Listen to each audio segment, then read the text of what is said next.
the name of the Father, and of the Son, and of the Holy Spirit. Amen.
Holy Trinity, Father, Son, and Holy Spirit, I adore you profoundly.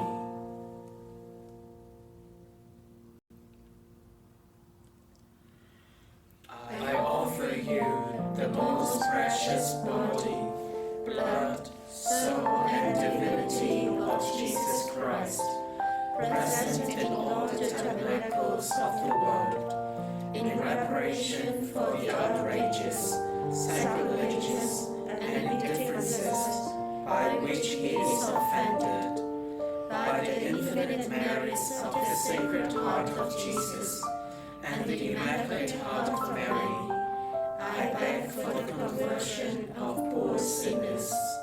Amen.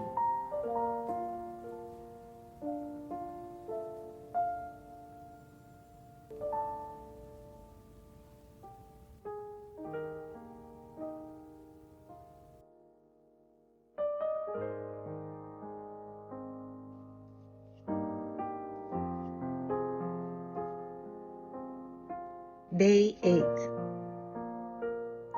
Today's message of Mother Mary is taken from number 574 of the book To the Priest, Our Lady's Beloved Sons. The Second Pentecost. With an extraordinary cynicle of prayer and fraternity, you celebrate today the solemnity of Pentecost. You recall the prodigious event of the descent of the Holy Spirit under the form of tongues of fire upon the cenacle of Jerusalem, where the apostles are gathered in prayer with me, your heavenly Mother. You too gather today in prayer in the spiritual cenacle of my Immaculate Heart. Prepare yourselves to receive the prodigious gift of the Second Pentecost. The Second Pentecost will come to bring this humanity, which has again become pagan and which is living under the powerful influence of the evil one, back to his full communion of life with his Lord, who has created, redeemed, and saved it. miraculous and spiritual tongues of fire will purify the hearts and the souls of all who will see themselves in the light of God and will be pierced by the keen sword of His divine truth. The second Pentecost will come to lead all the Church to the summit of her greatest splendor. The Spirit of wisdom will lead her to perfect fidelity to the Gospel. The Spirit of counsel will assist her and comfort her in all her tribulations. The Spirit of fortitude will bring her to a daily and heroic witness to Jesus. Above all, the Holy Spirit will communicate to the Church the precious gift of a full unity and of her greatest holiness. Only then will Jesus bring into her His reign of glory. The second Pentecost will descend into hearts to transform them and make them sensitive and open to love, humble and merciful, free of all egoism and of all wickedness. And thus it will be that the Spirit of the Lord will transform the hearts of stone into hearts of flesh. The second Pentecost will burn away with the fire of its divine love the sins which obscure the beauty of your souls, and thus they will return to the full communion of life with God. They will be a privileged garden of His presence, and in this resplendent garden there will blossom all the virtues cultivated with special care by me, your heavenly gardener. Thus, the Holy Spirit will pour out upon the earth the gift of His divine holiness. The second Pentecost will descend upon all the nations, which are so divided by egoism and particular interests, by antagonisms, which often sets them one against the other, and thus are spread everywhere the wars and fratricidal struggle, which have caused so much blood to be spilled on your streets. Then the nations will form part of one single great family, gathered together and blessed by the presence of the Lord among you. Today, I invite you to enter into the cenacle of my Immaculate Heart, to recollect yourselves in prayer with me, your Heavenly Mother. And thus, together, let us implore the gift of the Holy Spirit, and together let us await the descent of the second Pentecost, which will renew the world and change the face of the earth.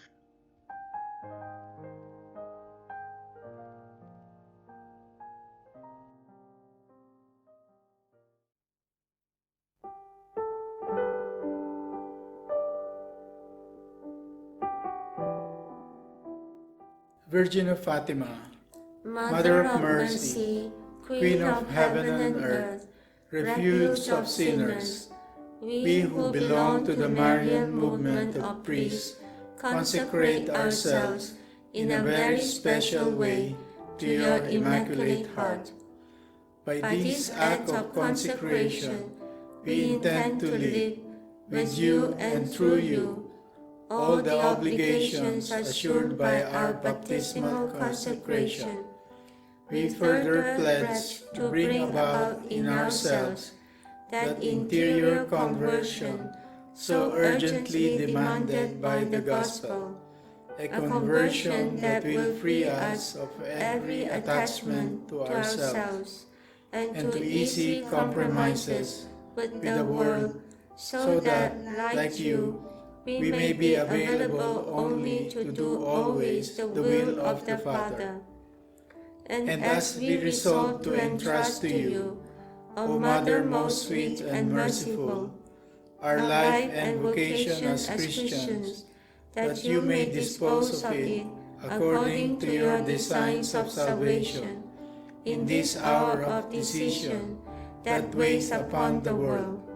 We pledge to live it according to your desires, especially as it pertains to renewed spirit of prayer and penance, the fervent participation in the celebration of the Eucharist, and in the works of the apostolate, the daily recitation of the Holy Rosary, and an austere manner of life in keeping with the Gospel, that shall be to all a good example of the observance of the law of God and the practice of the Christian virtues, especially that of purity.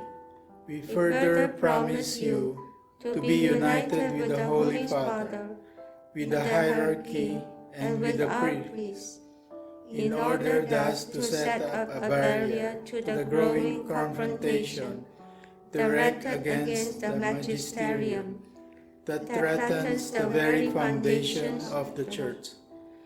Under your protection, we want moreover to be apostles of this sorely needed unity of prayer and love for the Pope, on whom we invoke your special protection. And lastly, insofar as it is possible, we promise to lead those souls with whom we come in contact to a renewed devotion to you. Mindful that atheism has caused shipwreck in the faith to a great number of the faithful, that desecration has entered into the holy temple of God, and that evil and sin are spreading more and more throughout the world, we may make so bold as to lift our eyes trustingly to you, O Mother of Jesus, and our merciful and powerful Mother. And we invoke again today and await from you the salvation of all your children. O clement, O loving, O sweet Virgin Mary.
In the name of the Father, and of the Son, and of the Holy Spirit. Amen.